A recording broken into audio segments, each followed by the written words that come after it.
Bavarian fur helm wearing Spider Mama. Amiya Aranha. Do you guys like the room? I think it's a fancy room in some inn. I don't remember where it was. Oh, thanks, you guys like my hat. Thank you so much. Yeah, I tried to get the atmosphere just right. My hat is all fixed, so I can wear it again, even though I'm a beast. I forgot to open my water. Can I open it? It might go. Is it okay? I'll put it over here.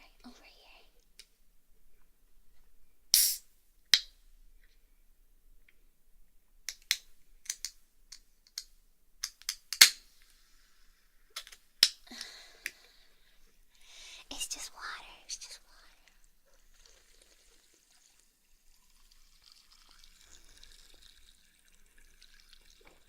It's just a what is it called? Sujama.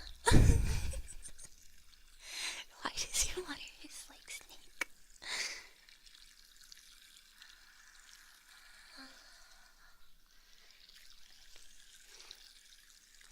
Yeah, the owner let me use the room. I did not best them in battle and take it fair and square. Yeah, this is my strongest potion. It's called Amitoxin. Just kidding. It is orange cream soda flavor. It's so good.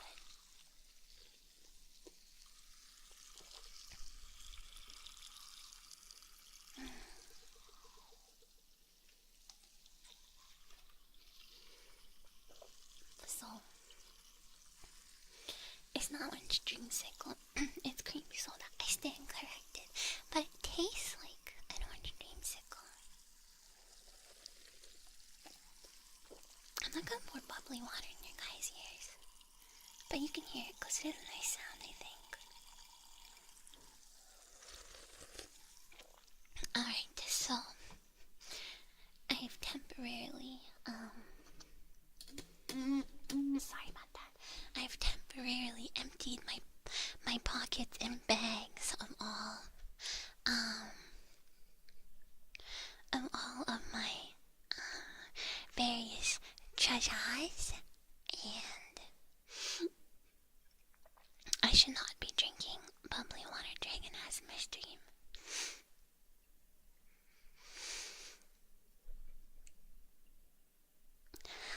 Of all of my treasures and potions and armor, and I filled it all up with books. So, a couple people suggested some books that they would like to hear.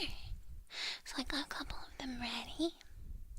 So the first one we're gonna check out is called The Locked Room.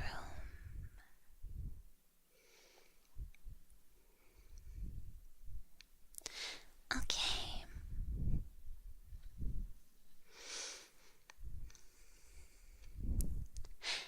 Yana was precisely the kind of student her mentor, Arth Camus, despised.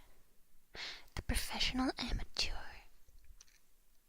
He enjoyed all the criminal types who were his usual pupils at the stronghold, from the common burglar to the more sophisticated blackmailers. Children and young people with strong career ambitions, which the art and science of lockpicking could facilitate.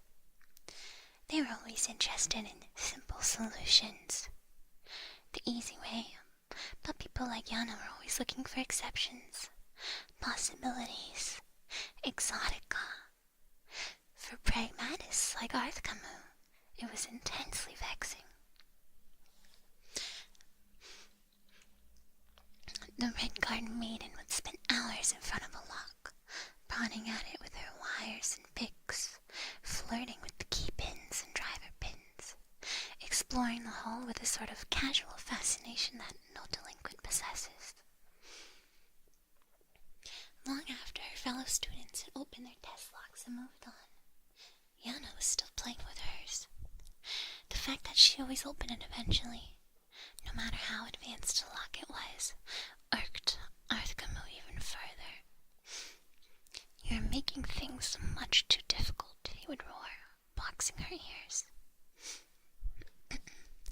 "Speed is of the essence, not merely technical know-how. I swear that if I put the key to the lock right in front of you, you'd still never get around to opening it." Yana would bear Arthkamu's abuse philosophically. She had, after all, paid him in advance. Speed was doubtless an important factor for the picker trying to get somewhere he wasn't supposed to go with the city guard on patrol behind him, but Yana knew it wouldn't apply to her. She merely wanted the knowledge. Arthkamu did everything he could think of to encourage Yana to move faster. She seemed to perversely thrive on his physical and verbal blows, spending more and more time on each lock, learning its idiosyncrasies and personality. Finally, he could bear it no longer. Very late one afternoon, after Yana had dawdled over a perfectly ordinary lock, he grabbed the girl by her ear and dragged her to a room in the stronghold far from the other students, an area that had always been forbidden to visit.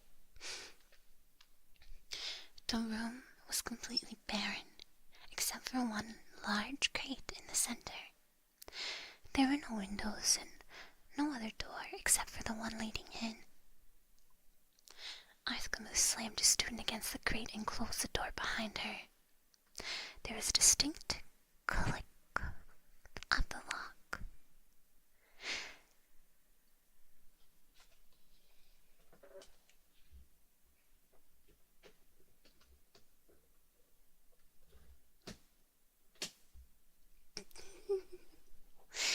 I was like, do I have anything I can make a click sound with? And I don't know, I kind of do, but this is a test for my advanced students. He laughed behind the door.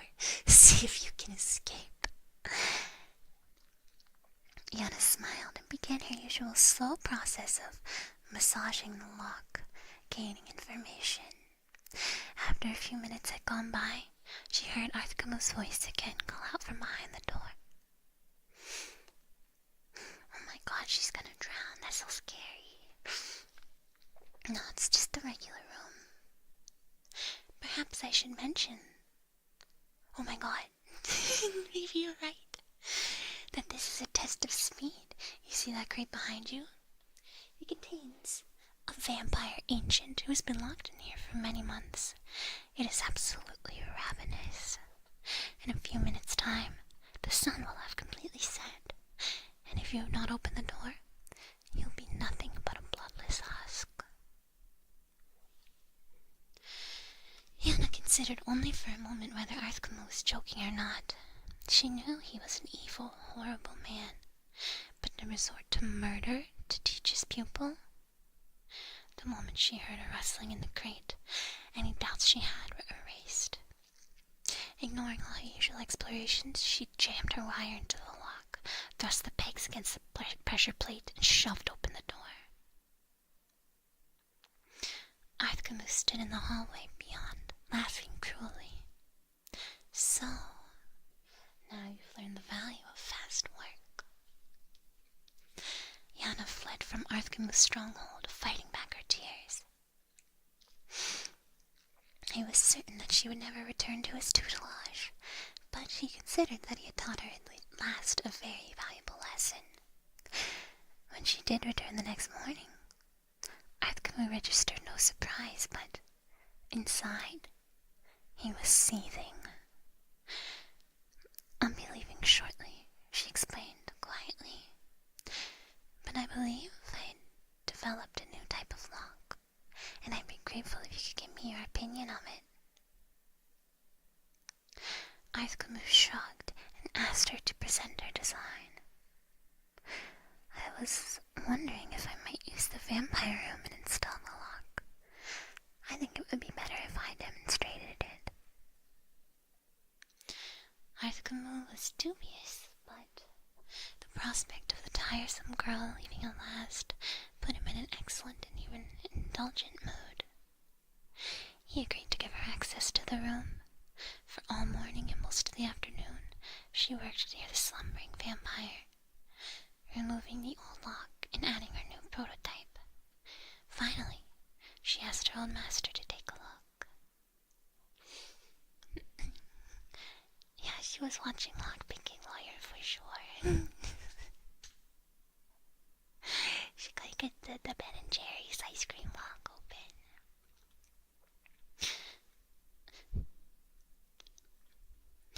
Arthkamu was dubious, but...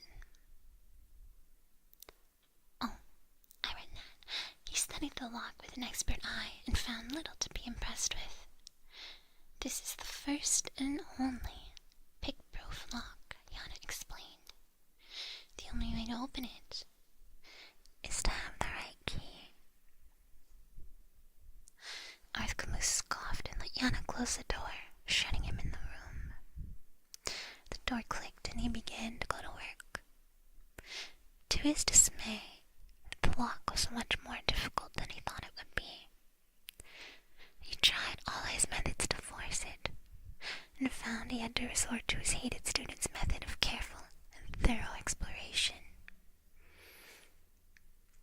I need to leave now, called Yana from the other side of the door. I'm going to bring the city guard to the stronghold. I know that it's against the rules, but I really think it's for the welfare of the villagers not to have a hungry vampire on the loose. It's getting dark, and even though you aren't able to unlock the door, the vampire might be less proud about you using the key to escape. Remember when you said, if I put the key to a lock right in front of you, you'd still never get around to opening it? Wait, Arthkamu yelled back. I'll use the key. Where is it? You forgot to give it to me. But there was no reply. Only the sound of footfall disappearing down the corridor beyond the door.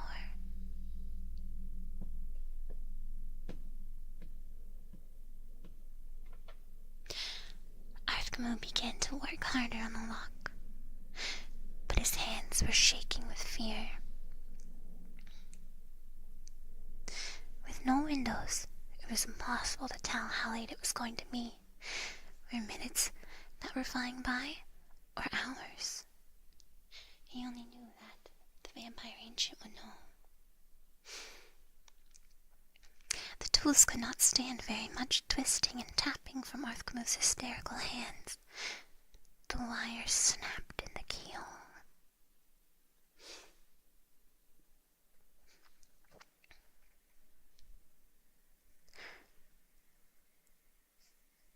Just like a student, Arthkamu screamed and pounded on the door, but he knew that no one could possibly hear him. It was while sucking at his breath to scream again, he heard the distinct creak of the crate opening behind him.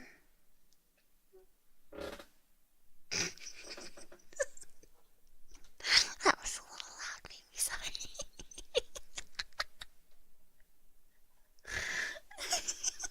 It's my chair.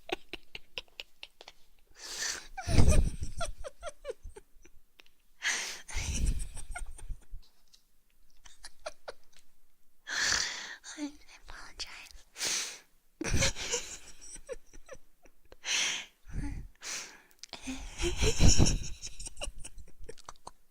It's not a toilet, it's my chair. The vampire, ancient, regarded the master locksmith with insane, hungry eyes and flew at him in a frenzy. Before Arthkamu died, he saw it. On a chain that had been placed around the vampire's neck while it had been sleeping was a key. The end. Wow, that's a compelling story, isn't it? He got mad, trolled, I sound extra close. It's probably when I'm doing this.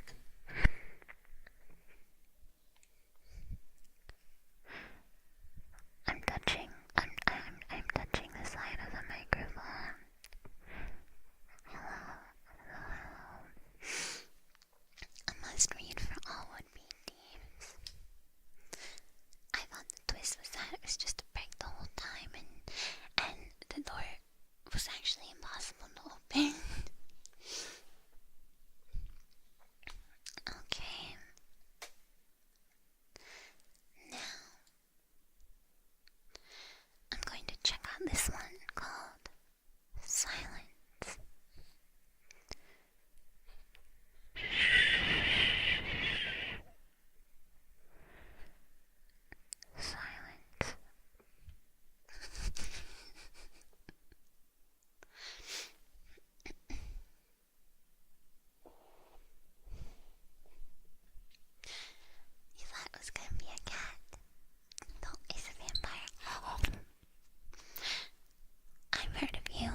adventurer who slew all those ash vampires in Ghostgate a couple months back?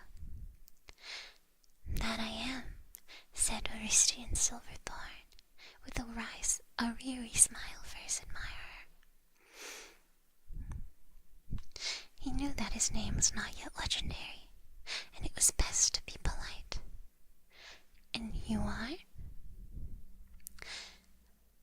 My name would have no meaning to you, but I am Error Darafil, he said, raising a glass of grief. I hail from the region of Ghostgate, which is how I heard your name. Are you on an adventure as we speak? Yes, said Silverthorn with a grim expression. I'm challenged to rid the Gracelands of a rogue battle mage by the name of Egro Amaro. I've heard of him as well, said Darrowville. He is said to be very powerful, an implacable foe. That is why I'm drinking now, said Silverthorn. So tell me, what is your profession? I do nothing, said Darrowville with some measure of pride. But in my youth I used to teach the skills of illusion at the University of Quilem. Perhaps you can help me then, said Silverthorn, suddenly excited. Can you teach the spell Silence? I can certainly pay you. I know that spell, said Darrowville. You might find invisibility very helpful as well, or perhaps darkness, which would allow you to sneak up on old Egro Amaro. No, said Silverthorn firmly. I only have time to learn one spell. I have to kill Egro Amaro and collect the award and be back in Nisus as quickly as possible. My wife worries while I'm away. Oh, that's so sweet. Darrowville agreed, and as the two settled back in their seats at the corner club and tossed back glasses of grief, the old man shared his knowledge of the spell.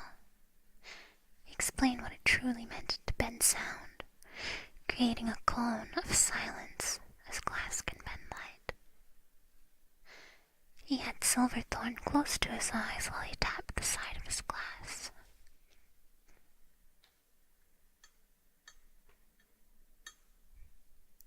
Making him picture the sound as the physical entity it was, before it was extinguished. The adventurer, after a few hours of instruction, paid the old teacher and set off on his way. In Duranion, Egro Amaro's stronghold was not far from Sadrith Mora, and he soon saw the blight and ruin that was the battle mage's calling card. Delving into the depths of the ruins, Silverthorn was set upon by the servitors of Egro Amaro, living and undead. With his enchanted ebony blade, he cut through the legions before facing the master himself in the desolate main hall. Egro Amaro bowed to his adversary sardonically, and then prepared to unleash a fireball to incinerate him. Before he had uttered the first word of the spell, he suddenly found that all the creaking and sighing of the ruins around him had been stilled. He opened his voice to speak, but there was no sound. Silverthorn took his time, strolling across the length of the hall before dispatching the battle maid with one stroke of his blade.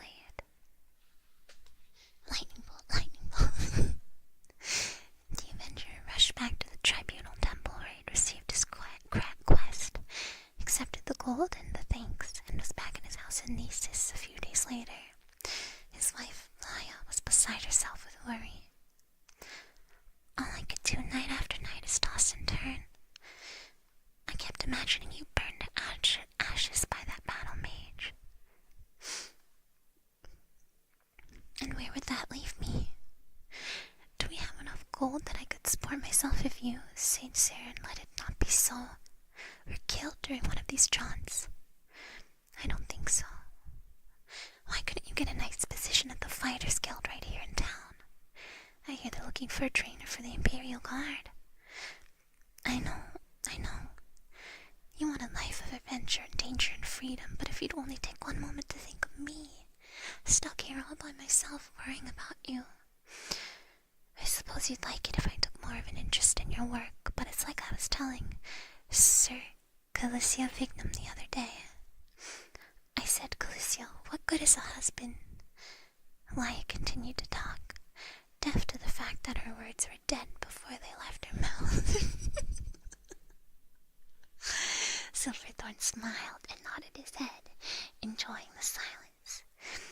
He could have killed Agromara without the spell, he considered, but he could not have survived his ways.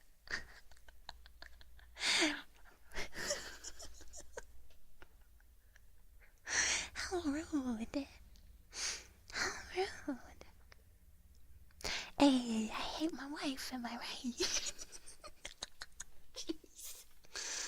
Cold, ice cold. She's really worried.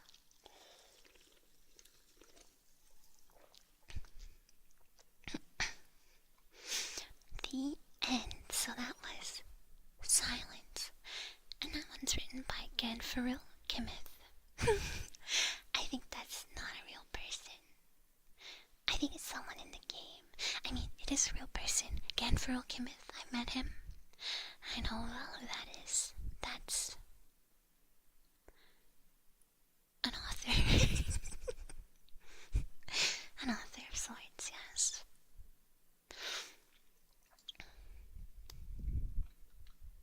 Okay. Yeah, he took my fry at the Arby's and he said, nobody will ever believe you. What is game? You don't like, gambling? It's probably the only type of game that exists in Morrowind, if anything. You know, like, dice.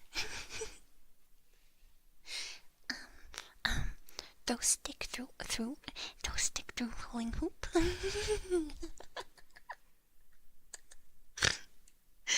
for snorting. Okay, next I've chosen one. It's called Smuggler's Island. And it's about moon sugar smugglers. Hoop and stick and asteroids, precisely. Tunnels and trolls, yes. Cliff racers and ladders.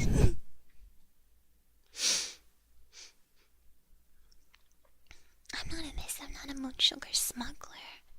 I'm a moon sugar user. Kachit cargo.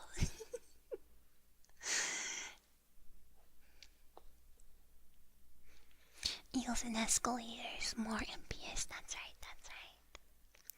Okay, this is Smuggler's Island by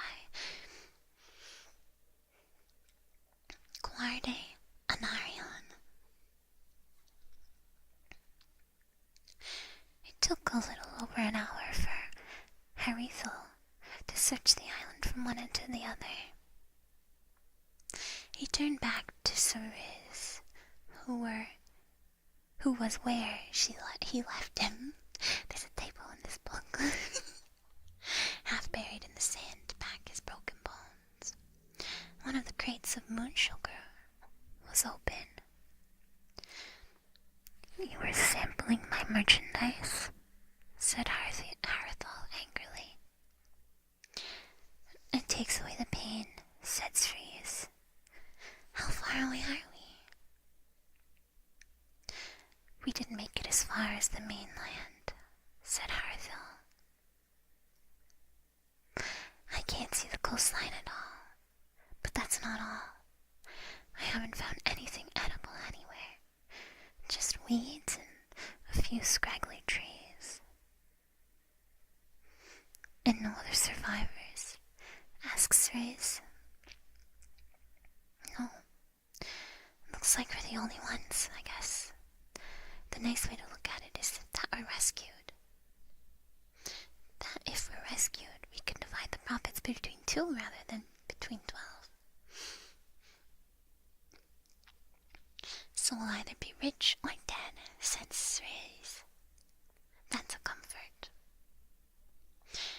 Thriz was too battered to be of much help. Battered. Because you're battered.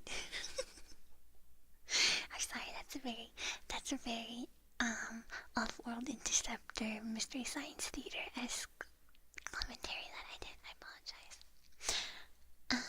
But Haruto was able to construct a crude shelter, weaving the sand weeds. As night fell on the small island, the two men discussed the smuggling operation and what went wrong. Their boat, laden with 5 crates of moon sugar, was supposed to meet another, the Sanchariot off the coast of Lawad. Who could have predicted the storm? Who could have predicted that everyone would drown, from the boat captain to the mysterious figure with ties to one of the royal houses? Everyone except for Ceres and Haruto. They decided that it was all the whim of Bathayo or one of the other Deja with cruel sense of humor.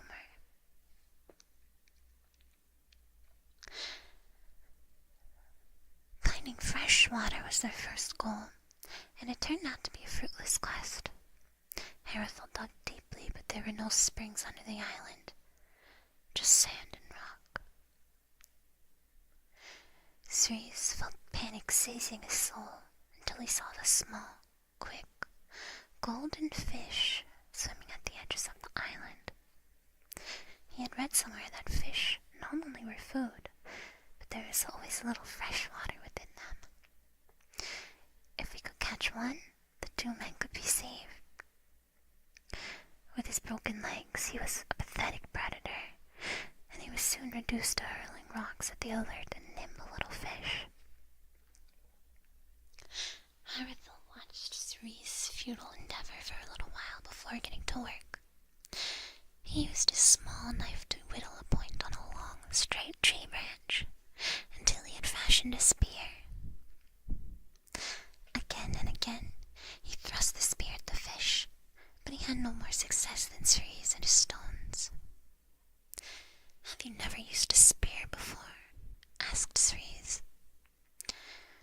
"It's not my weapon of choice," said Haruto quietly, watching his prey and missing another with a splash and a curse. Chow! How do you say that? Nchow. Chow.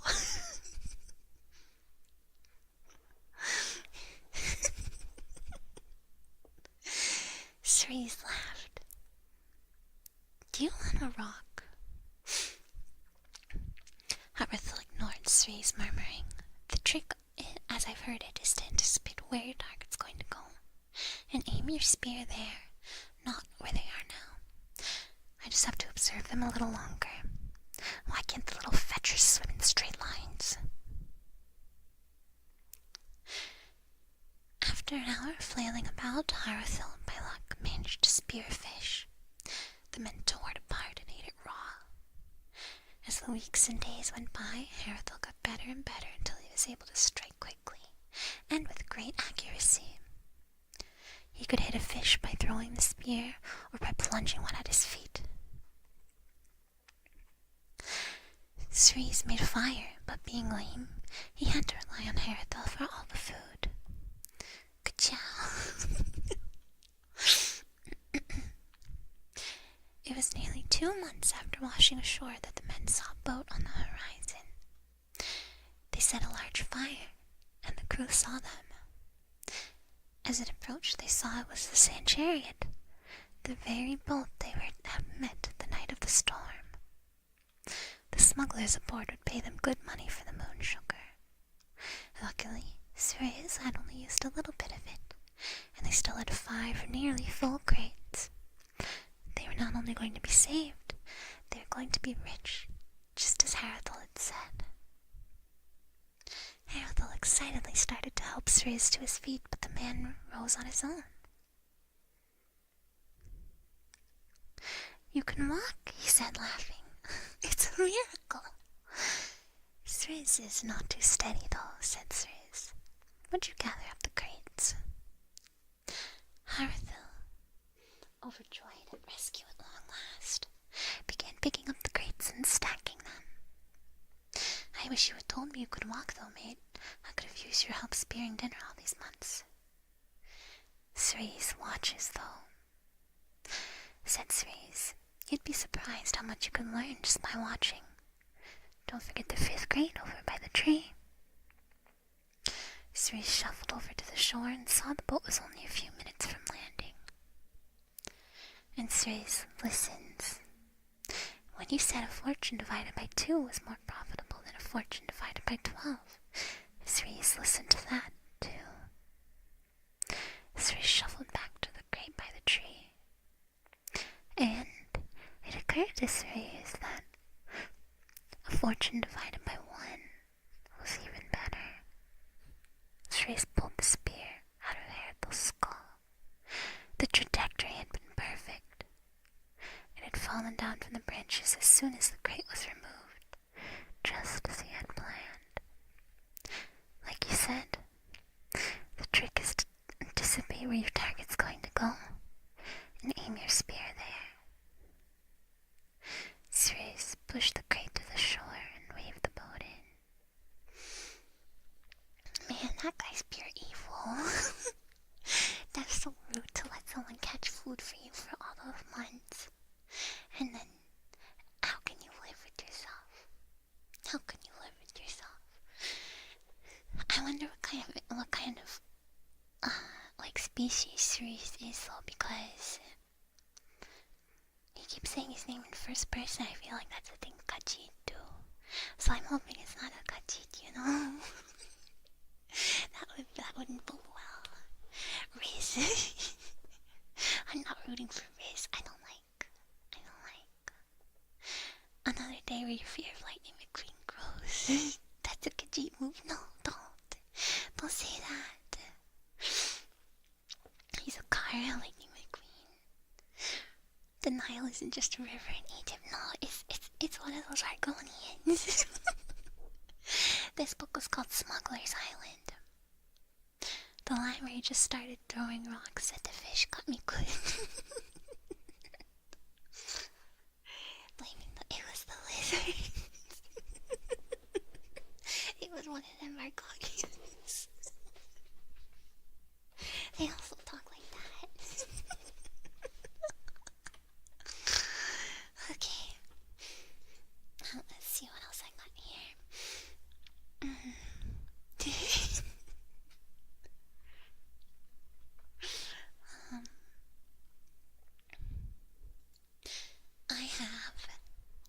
I think I can do both of these, actually. I think there's time, and maybe one more. Let's mix it up. I'm gonna do a song next. It's a standard body ballad. It's called A Less Rude Song, and it is by Anonymous. So, should I try and sing it? A body. They have integrity, unlike those cats. No. Yeah, I'm gonna read the tank dork. No, this is a song. I'll sing it to you guys. I'm just gonna make up a melody, I guess. Okay. The Alchemist formulary. I can find that one.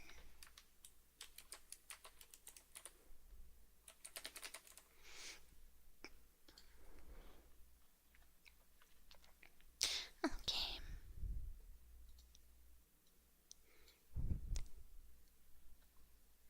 A game at dinner.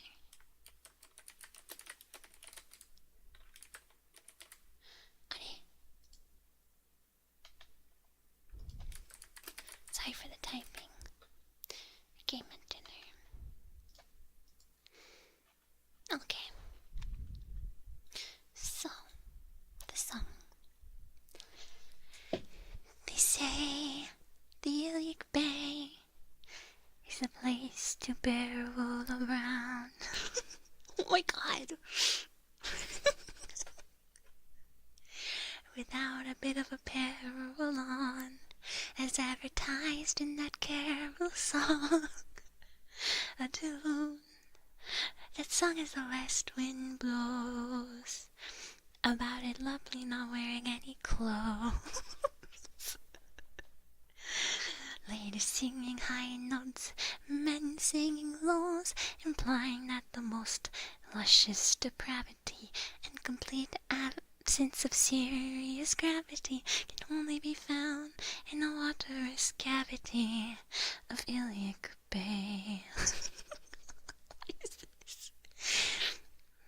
If you are the type who is more sinner than a sin, you'll find it all in Morrowind. But the truth, my child, is that nothing more wild than an ordinary fashion, kind of slightly mad passion, can be detected if at all, in Sentinel and Daggerfall. Whatever your rotten needs, feathered, scaled, or finned, you find it all in Morrowind. It's an invention of bards that Bretons and red guards have more than some stage fun and suffer deviant fornication. For the most of madness, not the least, the wise debauch your heads out east. I cannot remember what melody I'm giving this at any given time, so sorry if it's not consistent. Where your once steely reserve is now merely tin, you'll find it all in Morrowind. In Morrowind, there is sin. But pray, do not confuse the Dunmer variety with that found in tepid Western society, compared to which it nearly is piety. Isn't it terribly ingenious calling it prudery, observing the dark elf aversion to nudity, after all a preferred sort of ludity.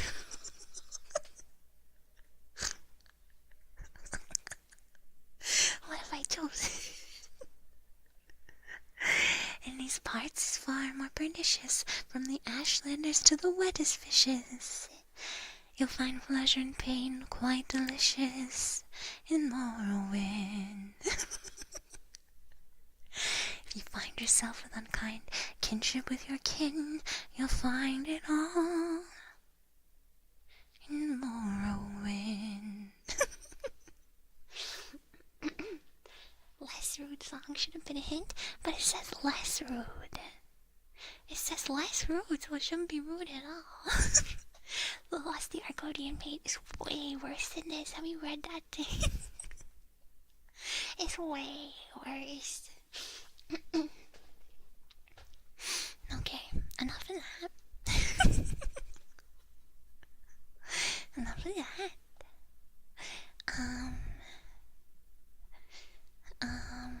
Let's see here. Okay, somebody asked about the Alchemist formulary, and then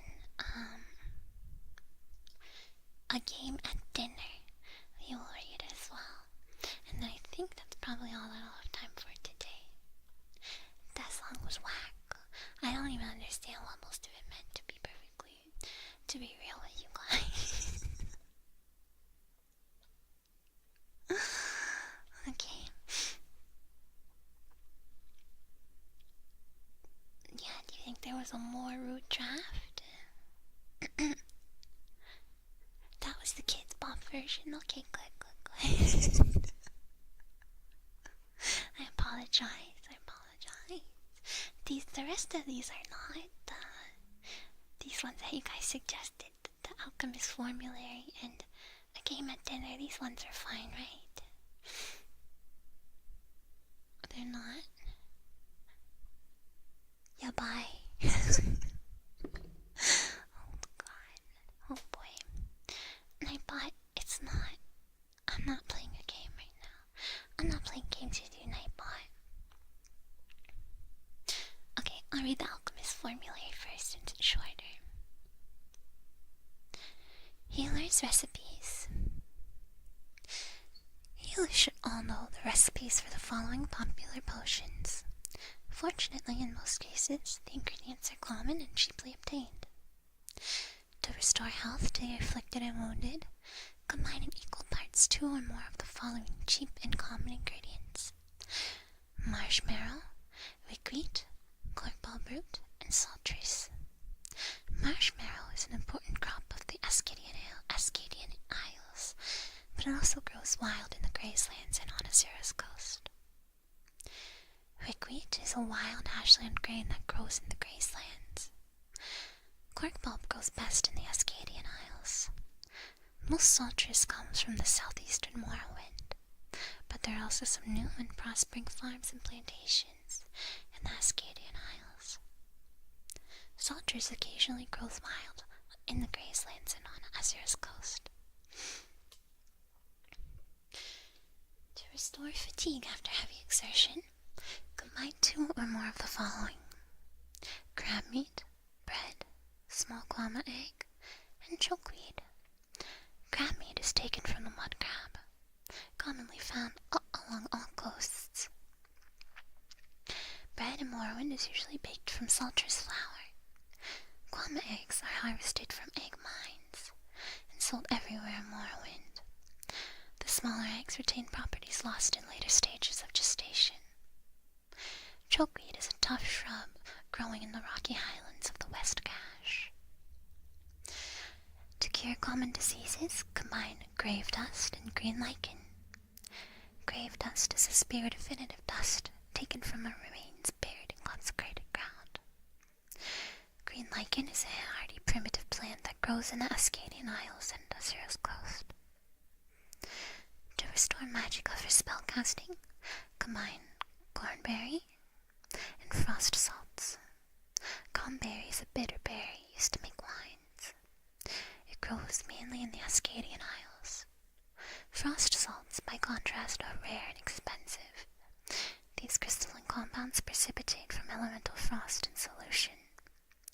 Such residues may be collected from the remains of frost atronachs that have been banished from the mortal plane. Wither skins, if you want something more lighthearted. I think I have enough for today. Because the next story is quite long, so these potions are fun though. I guess that would be how in Morrowind, like, if you don't want to use the internet, you just look at a book and write the recipes down. I assume it's legitimate, you can do this in alchemy. Bombs, rope, potions.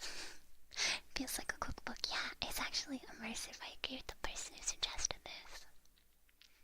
Before social media, yeah. You see, there wasn't social media back in the Morrowind times, so.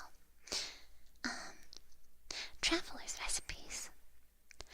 Pilgrims and travelers will find the following inexpensive recipes of particular interest.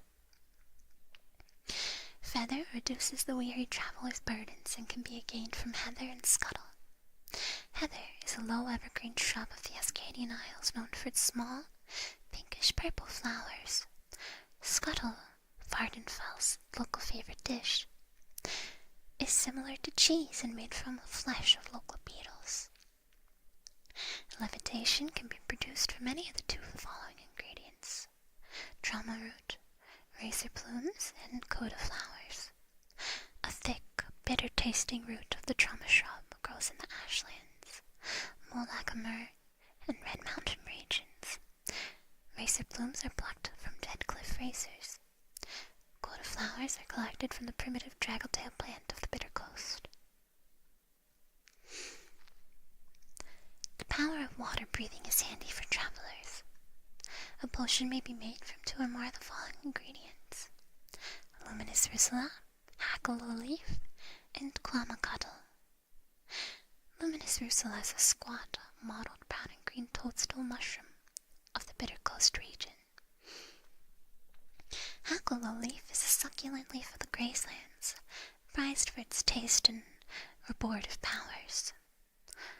Clamacuddle is a tough, waxy substance that comes from the sacs in the mouth of Kwama. Wow, this is real potions. I feel like I could make a potion now, but these things don't exist. But now I just want to take liquids from random animals and try and make potions. No pardon book, no Morrowind book. Crafting together some herbs to breathe underwater for a while would be pretty awesome. I know, it's so cool. I wish potions were real so bad. Don't synthesize this at home. Yeah, I would probably explode, to be honest. I'd make a blow-up potion. Rip to Ami who died from drinking Morrowind potions IRL. You even got in trouble for making wine. Yeah, but that was back in the day, you know. Ami brews a potion ASMR.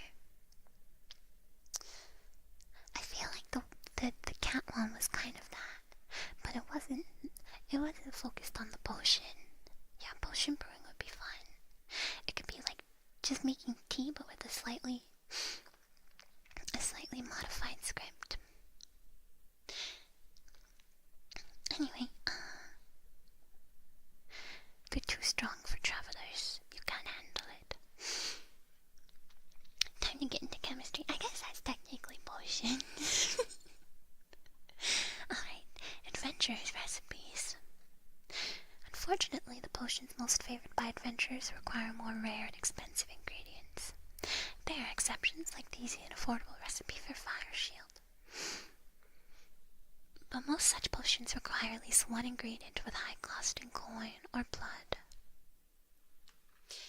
Fire Shield potions can be made from cornberry and slowed soap. Cornberry, I keep calling it cornberry.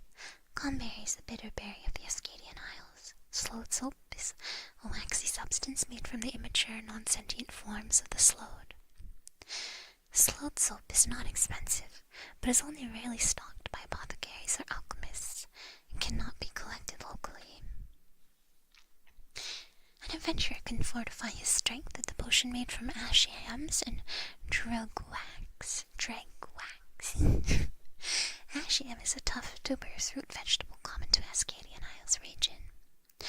Drew wax is a tough, waxy substance scraped from drew shells. Drew are powerful aquatic creatures, and hunting them for their hides and wax is a dangerous occupation.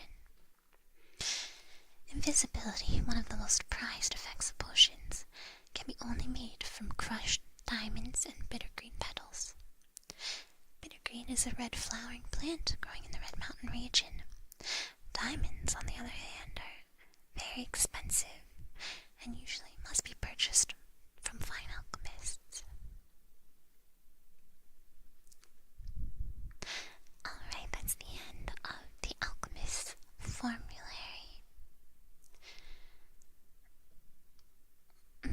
With invisibility potions, I don't know that I have any use for them. Maybe I would explore abandoned buildings without getting caught by the police. Or purchased from homes, right? Legally acquired in combat. Okay, so this is the last one I'll read today because it's getting very hot in here and I can't have my fan going or have the window open during ASMR because the noises. What? This is A Game at Dinner, and it's by an anonymous spy.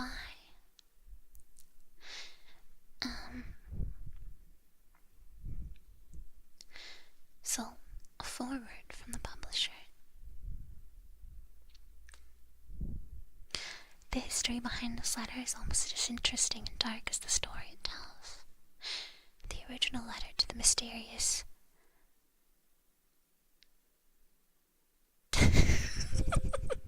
No, my music PC. Oh, I'm sorry, that takes you out of the immersion, doesn't it? My music PC went... I should not have that on during ASMR, I apologize. I don't know how to say this name. Okay, the original letter to the mysterious Dwayne.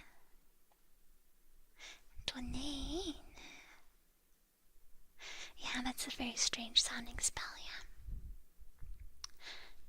The mysterious domain was copied and began circulating around the ashlands of Vardenfell a few months ago. In time, a print found its way to the mainland of Prince Halalu Helseth's palace outside Amalexia. While the reader may conclude after reading this letter that the prince would be furious about such a work, and impugning his highness with great malevolence, quite the reverse was true. The prince and his mother, Queen Baranzaya, had it privately printed into bound copies and sent to libraries and booksellers throughout Morrowind. As a matter of record, the prince and queen have not officially stated whether the letter is a work of pure imagination or based on an actual occurrence.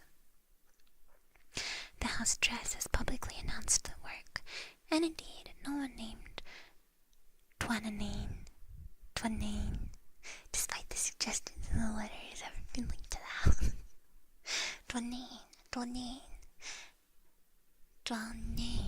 Twanane. We leave the reader to interpret this letter as he or she believes. From publisher, Narescan. Dark Liege Twanane. You asked for a detailed description of my experience last night, and the reasons for my plea to house dress for another assignment. I hope I have served you well in my capacity as an informant in the court of Prince Helseth, a man who I have stated in many previous reports could teach Molak Bal how to scheme. As you know, I've spent nearly a year now working my way into his inner circle of advisors. He was in need of friendship when he first arrived in Morrowind, and eagerly took me and a few others. Still, he was disinclined to trust any of us, which is perhaps not surprising, given his tenuous position in Morrowind society. For your unholiness's recollection, the prince is the eldest son of Baranzaya, who was once the queen of Morrowind and the queen of the High Rock Kingdom of Wayrest. At the death of her husband, Prince Helseth's stepfather, King Aedwire, there was a power struggle between the prince and Aedwire's daughter, Princess Elisana. Though details of what transpired are imperfect, it is clear that Elisana won the battle and became queen, banishing Helseth and Baranzaya. Baranzaya's only other child, Morgia, had already left court to marry and become queen of the Somerset Isle Kingdom of Firsthold. Baranzaya and Helseth crossed the continent to return to Morrowind only last year. They were well received by Baranzaya's uncle, our current king, Athin Lethan, who had taken the throne after Baranzaya's abdication more than 40 years ago. Baranzaya made it clear that she had no designs on reclaiming the throne, but merely to retire to her family's estates. Helseth, as you know, has lingered in the royal court, and many have whispered that while he lost the throne of Wayrest, he does not intend to lose the throne of Morrowind at Lethan's death. I've kept your unholiness informed of the prince's movements, meetings, and plots, as well as the names and characters of his other advisors. As you may recall, I've often thought that I was not the only spy in Helseth's court. I told you before that a particular Dunmer counselor of Helseth looked like the fellow I had seen in the company of Thol or Salyoni, the art canon of the Tribunal Temple.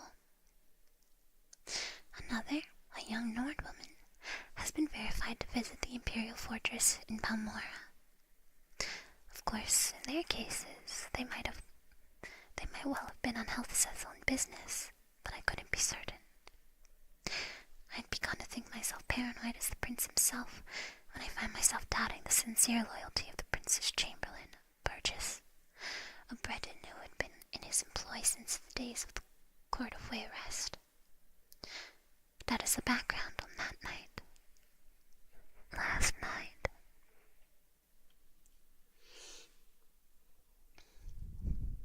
Yesterday morning I received a curt invitation to dine with the prince.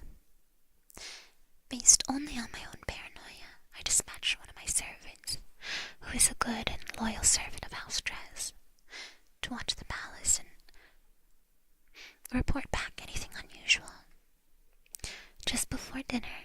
returned and told me what he had witnessed. A man cloaked in rags had been given entrance into the palace, and had stayed there for some time. When he left, my servant saw his face beneath the cloak, an alchemist of infamous repute, said to be a leading supplier of exotic poisons. A fine observer, my servant also noticed that the alchemist entered the place smelling of wickweed, bitter green, and something alien and sweet. When he left, he was odorless.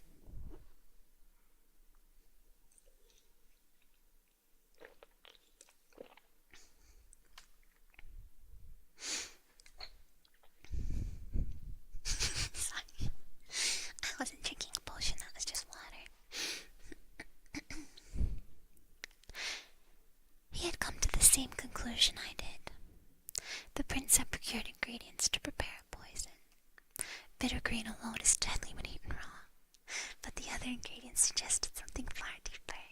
It's just water, no worries, don't worry. As your unholiness can doubtless imagine, I went to dinner that night prepared for any eventuality.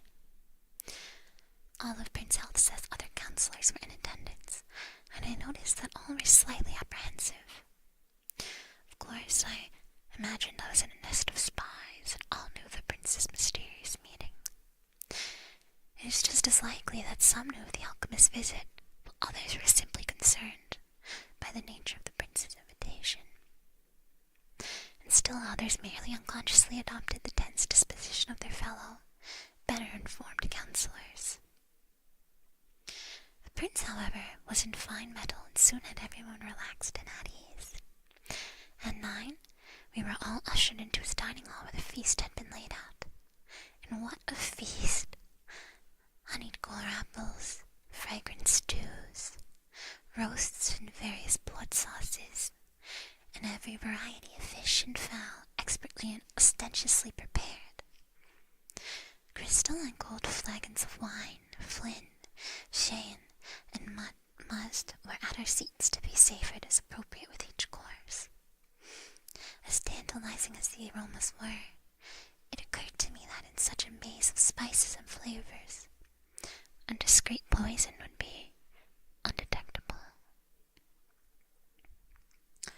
Throughout the meal, I maintained the illusion of eating the food and drinking the liquor, but I was surreptitious and swallowed nothing.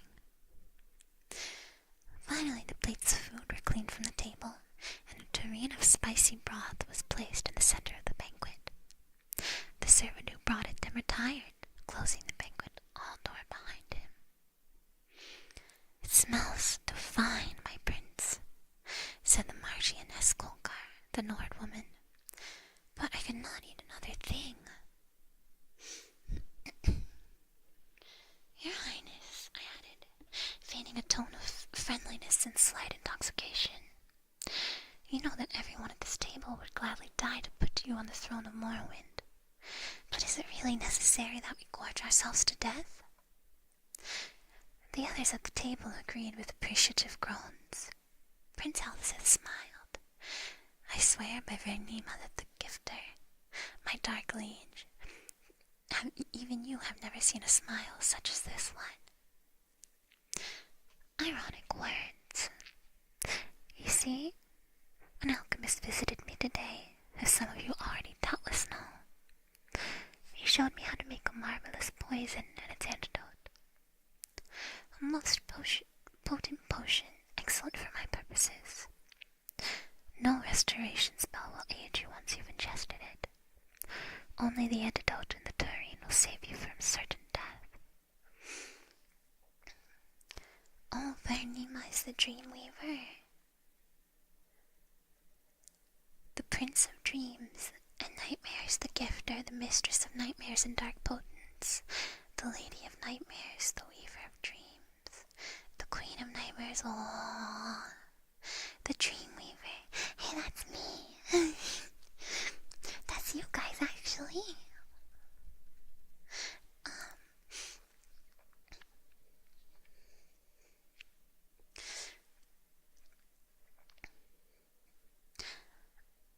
After that, what a death, from what I've heard, I I'm eager to see if the effects are all that the alchemist promised. It should be horribly painful for the afflicted, but quite entertaining. No one said a word. I could feel my heart beating hard in my chest. Your Highness, said Alarat, the dumber I suspected of alliance with the temple. Have you poisoned someone at this table? You're very astute, Alarat, said Prince Helseth, looking about the table, eyeing each of his advisors carefully. Little wonder I value your counsel, as indeed I value all in this room. It would be perhaps easiest for me to say who I haven't poisoned. I haven't poisoned any who serve but one master, any whose loyalty to me is sincere. I haven't poisoned any person who wants to see King Helseth on the throne of Morrowind. I haven't poisoned anyone who isn't a spy for the Empire, the Temple, the House of Telvanni, House of Redoran, the House of Indoril, the House of Dress.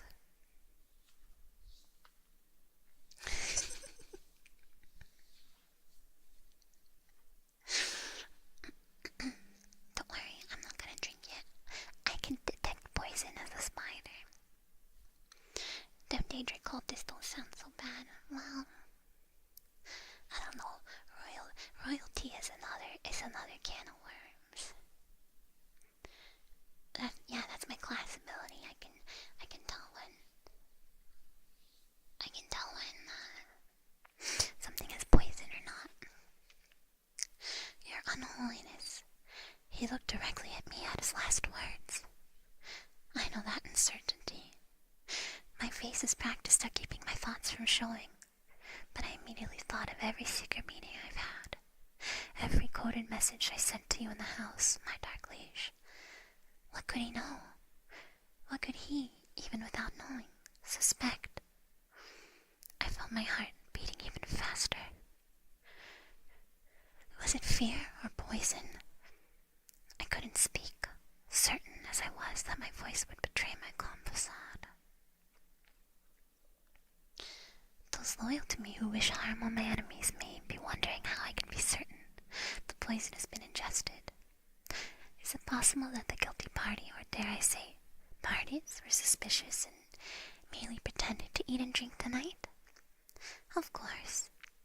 But even the craftiest pretenders would have to raise a glass to his or her lips and put empty forks or spoons in their mouth to play the charade. The food, you see, was not poisoned. The cups and cutlery were. If you did not partake out of fear, you're poisoned just the same and sadly missed an excellent roast. That is so sad. I feel like bring the food back right now. I want to eat before I die. The sweat beaded on my face and I turned from the prince so I would not see. My fellow advisors, all of them, were frozen in their seats. From the Marchioness Colgar, white with fear, to Kema and Neb, visibly shaking, from the furrowed, angry brow of Alarat to the statue-like stare of Burgess. I couldn't help thinking then, could the prince's entire counselorship be comprised of nothing but spies? Was there any person at the table loyal? And then I thought, what if I were not a spy myself? Would I trust Helseth to know that? No one knows better than his advisors both the depth of the prince's paranoia and the utter impossibility of his ambition. If I were not a spy for the house dress, even then would I be safe? Could a loyalist be poisoned because of a not-so-innocent misjudgment? The others must have been thinking the same, loyalists and spies alike. Yeah, not a great core of people if you ended up having to poison all of them. Do something about this lady? Which lady?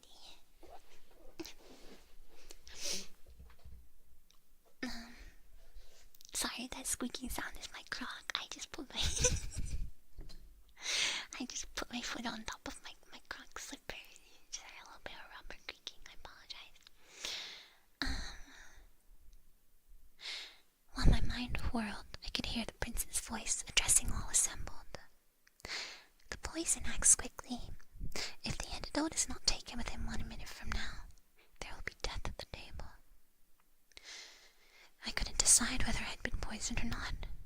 My stomach ached, but I reminded myself it might have been the result of sitting at a sumptuous banquet and not partaking.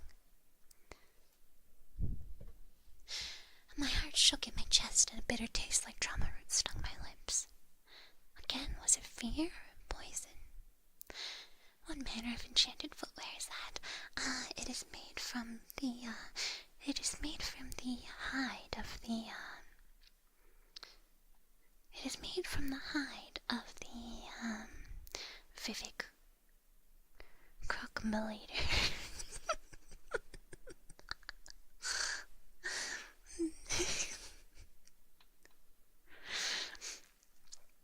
Actually, when no, there was no wedgie. Back when I was in Sundaria, everyone was croc crazy, so I will admit that I was peer pressured into getting these croc slippers. They are very comfortable though.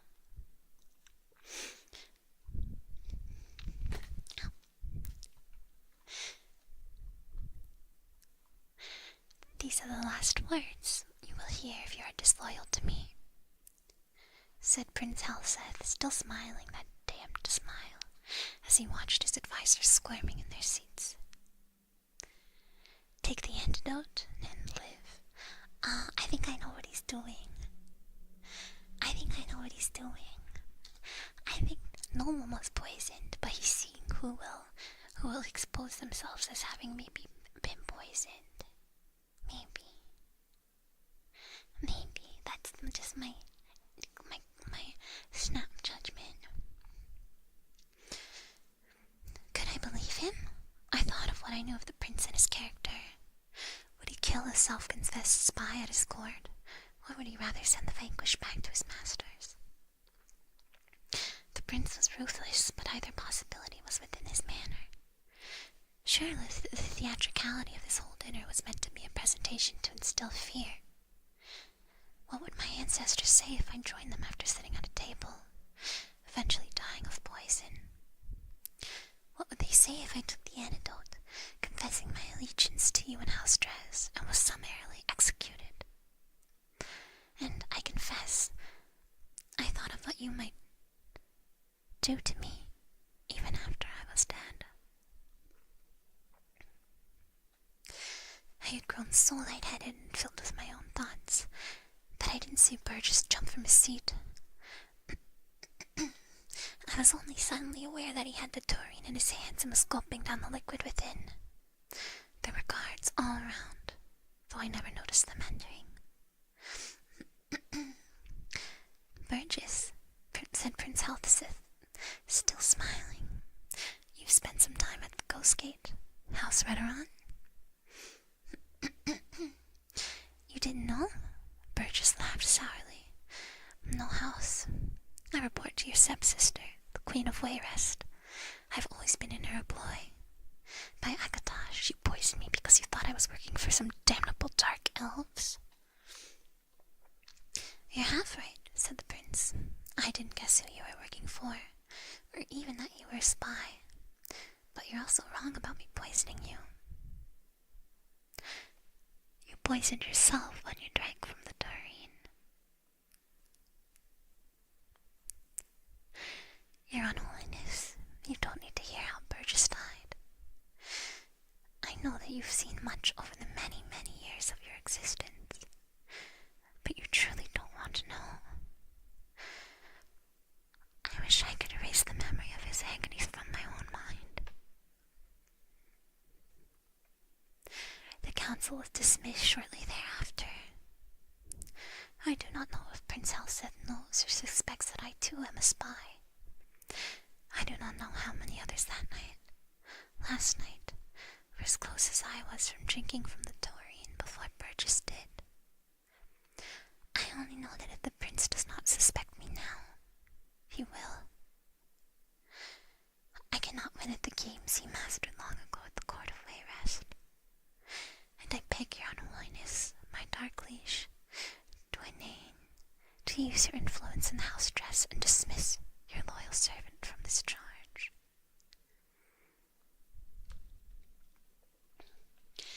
The end. Well, that was quite the layered story. If the Totally Spies would have survived this trial, they would have just taken out a lipstick that's actually a laser, and they would have just lasered the prince right in the head. And no, I don't think they usually kill people in Totally Spies, but it would have been something like that, you know, some dental floss, something or other. It's cool how some of those characters in the actual game, yeah, there's links to like all of these characters. It's crazy. You can meet him in Baronsight and Morrowind. If you guys want to do that next time I'm down, you should, you can remind me next time we play Morrowind and I'll go try and see them. Oh, what if I poisoned them? Can I do that somehow? The Argonian maid is nowhere to be found. Nope. And never will be. You're probably not strong enough. Well, I can try to give them poison. Jerry gave them an antitoxin like bomb before the mission. They just apply it at the table. Yeah, I'll put poison on an arrow. Totally Spies would have some questionable scene showcasing what the writers are. Right. I don't know if they do that with the new Totally Spies. There's like a new one. Anyway, what's Totally Spies? I'm a Khajiit, I'm a stinky kitty cat, and I just found these books to read to you guys. There was one about Totally Spies, which is where I got all that weird info, but I don't know what any of that stuff meant. I'm in a room. I'm in Morrowind. I'm a cat. I'm a Khajiit.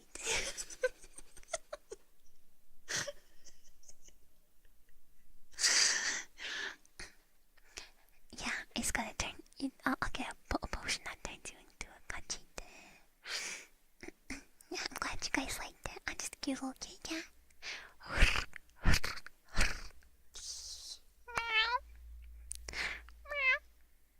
Wait, Khajiit do not meow. This one does though. Okay, guys, I'm gonna get out of the sauna. The innkeeper needs their room back. This is all the time I have, but maybe we can do this again sometime, you know. The innkeep that I totally did not kill